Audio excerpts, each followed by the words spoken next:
দাঁড়াও, কোথায় যাচ্ছ?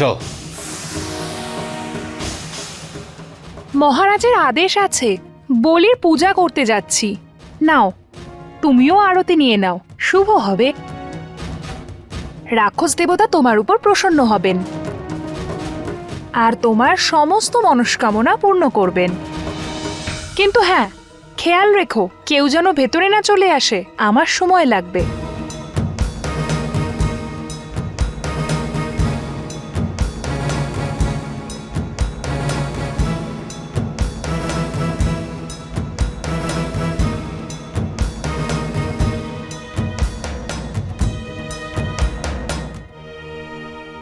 ক্ষমা করে দিন প্রভু রাম, প্রভু লক্ষণ।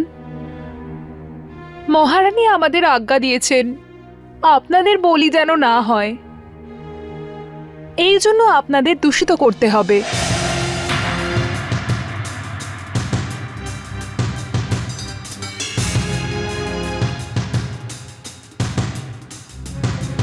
দাঁড়াও।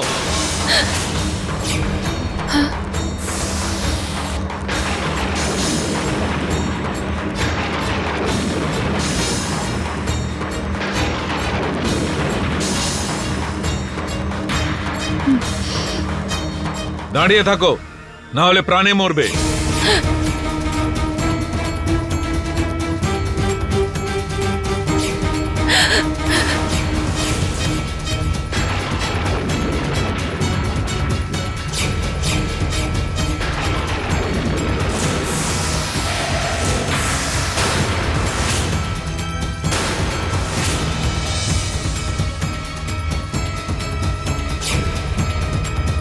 তাহলে তুমি বলিকে অপবিত্র করতে যাচ্ছিলে? উত্তর দাও দাসী। কেন কেন তুমি এটা চাইছিলে? সৈনিকেরা, ওকে নিয়ে যাও, আর এই মুহূর্তে নিয়ে গিয়ে ওকে মৃত্যুদণ্ড দাও। নিয়ে যাও ওকে।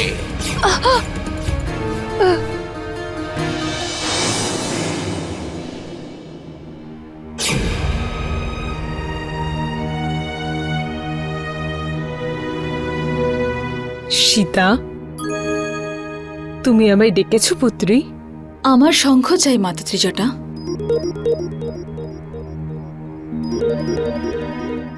শঙ্খনাদ করার জন্য।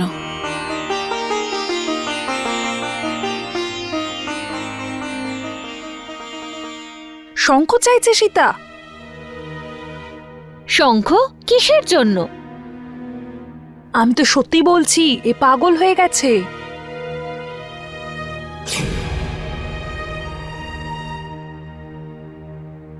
সীতা, এই নাও। মাতা ত্রিজটা, শঙ্খনাদ করার জন্য আমারই শঙ্খের প্রয়োজন ছিল। এটা উত্তম কোটির শঙ্খ। যুদ্ধক্ষেত্রে এই শঙ্খই বাজানো হয়।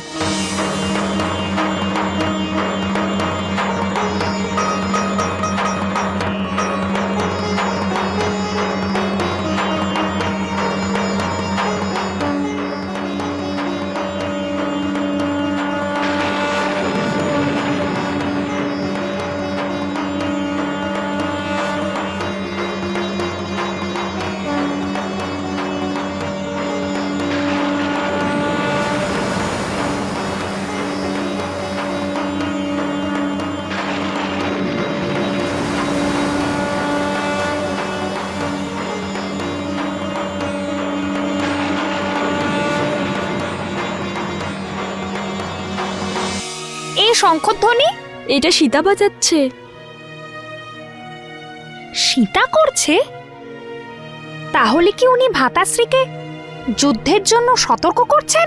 হ্যাঁ, আমি দুষ্ট রাবণকে সতর্ক করার জন্য শঙ্খনাদ করেছি। যদি ওই দুষ্ট রাবণ এটা মনে করে যে যুদ্ধ এখন আর হবে না, তাহলে ওর এই ভুল ভাঙানোর জন্য আমার শঙ্খনাদ করা প্রয়োজন ছিল। এই শঙ্খনাদের মাধ্যমে আমি ওই দুষ্ট রাবণকে সাবধান করে বলে দিলাম যে এবার যুদ্ধ অবশ্যই হবে। এবার ওর অহংকারী 10টা মাথায় দেহ থেকে বিচ্ছিন্ন হয়ে রণভূমিতে মিশিয়ে যাবে।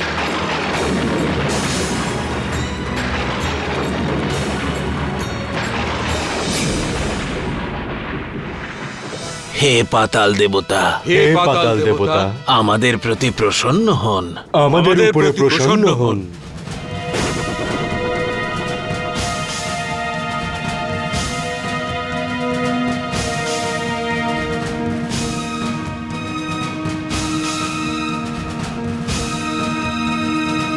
সদাই কৃপা করুন। সদাই কৃপা করুন। আপনার কৃপা হলে, আপনার কৃপা হলে তবেই আমরা অসম্ভবকেও অসম্ভবকেও সম্ভব করতে পারবো। সম্ভব করতে পারবো।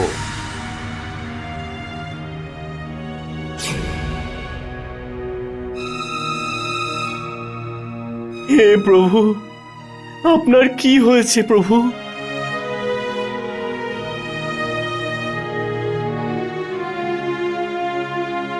আমার কি করা উচিত এবার আমি বুঝতে পেরেছি।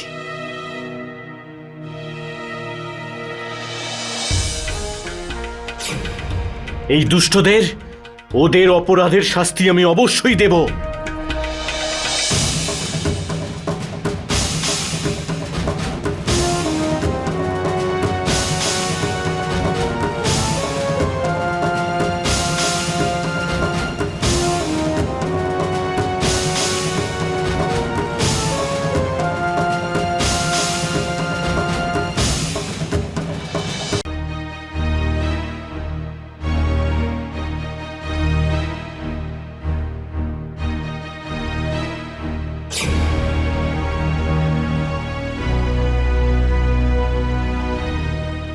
কারা তোমরা? তুমি কে? আমি পাতাল লোকের দ্বার রক্ষক। দেখে তো বানর মনে হচ্ছে। বানরই আমি। আপনি কে? এখানে কেন এসেছেন? আমরা হনুমানকে খুঁজছি। আপনাদের সবার পরিচয়? আমরা মহারাজ সুগ্রীবের সৈন্যদল। প্রভু শ্রীরামকে খুঁজছি আমরা। আপনাদের সবাইকে আমার প্রণাম। সূর্যাস্তের পর রাম আর লক্ষণের বলি দেওয়া হবে।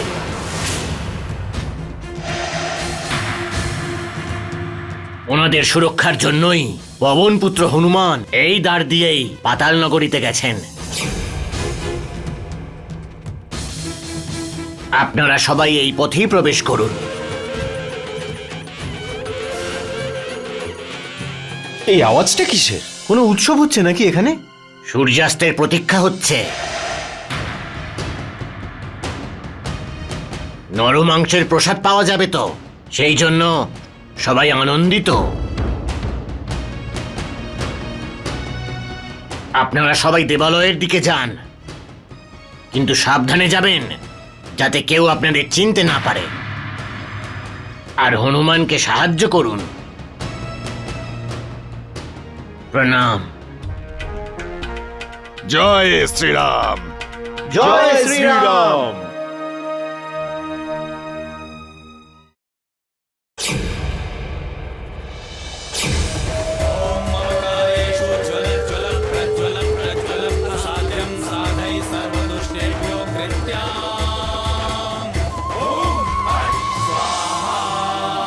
থামো এবার।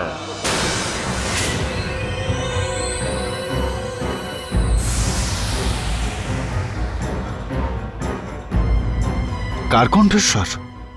আমি বলছি।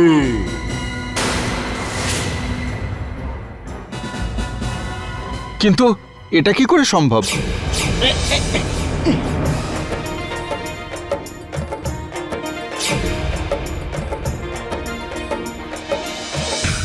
কে সে যে আমার ওপর সন্দেহ করছে?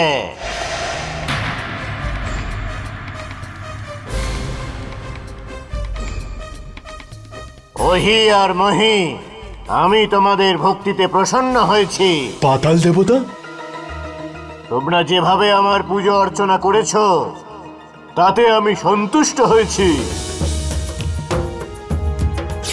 তোমাদের আমাকে নরবলি দেওয়ার সিদ্ধান্ত অত্যন্ত আনন্দিত করেছে। আমি প্রসন্ন। পাতাল দেবতা, আপনি প্রসন্ন হয়েছেন তো?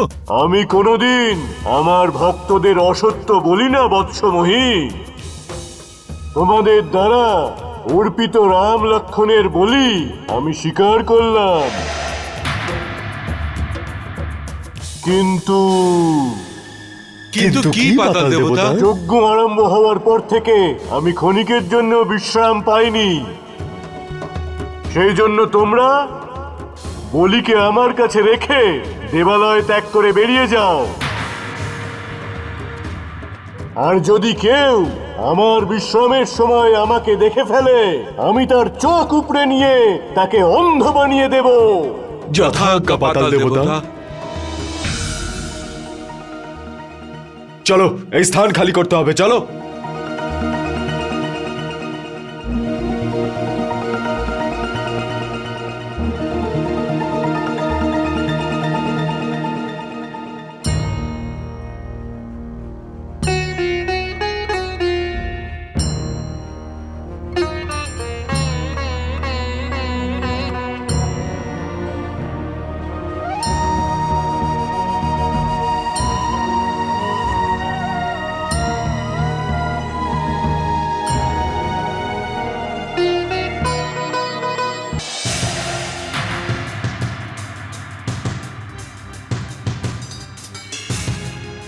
জাম্ববান মশাই, এই উৎসব কিসের?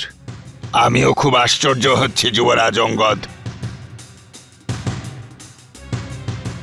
আচ্ছা, তোমার মনে হচ্ছে না আজ যেন সূর্যাস্তই হবে না? হ্যাঁ, যতক্ষণ না সূর্যাস্ত হবে ততক্ষণ রাম লক্ষণের বলি দেওয়া যাবে না। নর মাংস ভক্ষণ করতে পারবো না।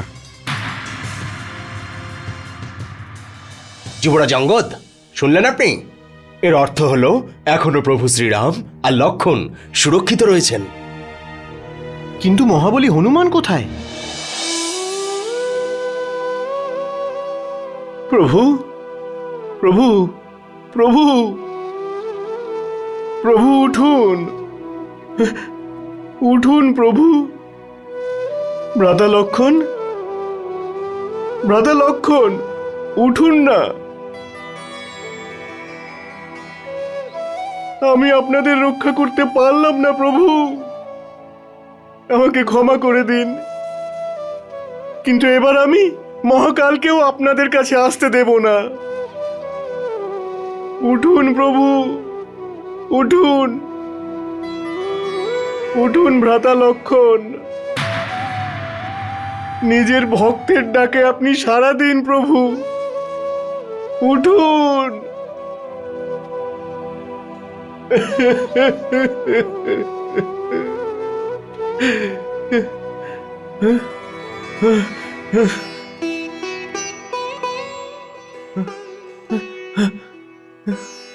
প্রভু,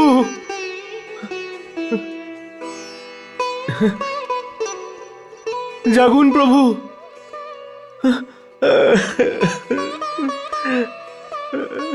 প্রভু, ভ্রাতা লক্ষণ, কিছু তো বলুন।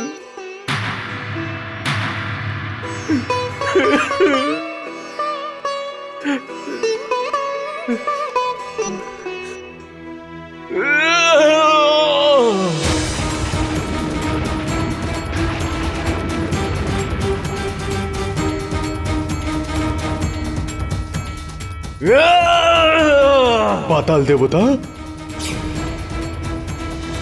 এসব কি?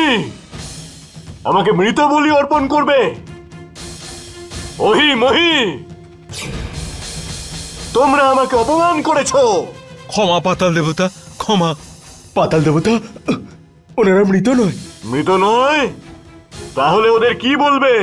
ওনাদের কেবল মূর্ছিত করা হয়েছে। তাহলে বলি চেতনায় কখন ফিরবে? কারণ মূর্ছিত বলি মৃতদেহের সমান। পাতাল দেবতা, আমাদের কাছে জড়িবুটি আছে ওনাদের চেতনা ফেরানোর জন্য। শুধু সূর্যাস্ত হতে দিন। তাহলে কি আমি সূর্যাস্ত পর্যন্ত ক্ষুধার্ত থাকবো? আমার ক্ষুধা পেয়েছে, আমাকে ভোজন দাও। যথাজ্ঞা পাতাল দেবতা।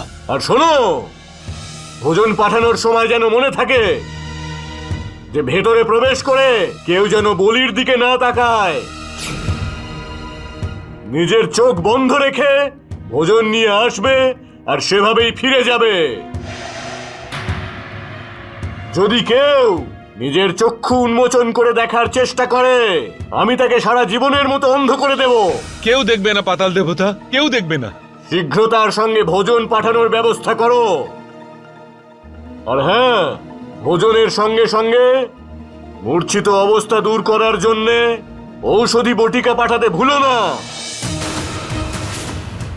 কারণ আমি মূর্ছিত বলি কোনো দিন স্বীকার করি না। যথাজ্ঞা পাতাল দেবতা। जय श्री राम।